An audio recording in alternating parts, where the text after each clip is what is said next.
Hello friends मो नुआ blog को आपण मानक स्वागत। वर्तमान आम देखा ब्रोकोली भजा।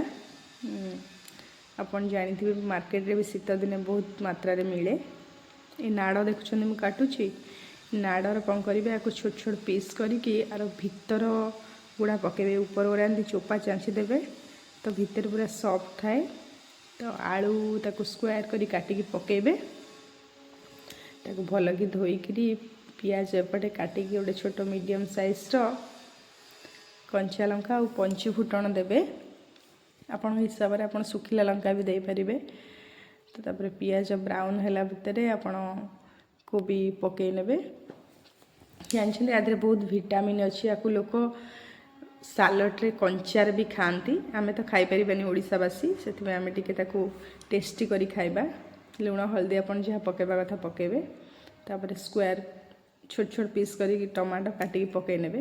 घोड़ेला पर एतिकी सिझिला पर काढ़ी दे। बेसी सिझिले तो विटामिन नष्ट हो जिवो। खेलेकी ताकू किछि समय एमती अल्प आंचरे किछि समय भाजी नेबे।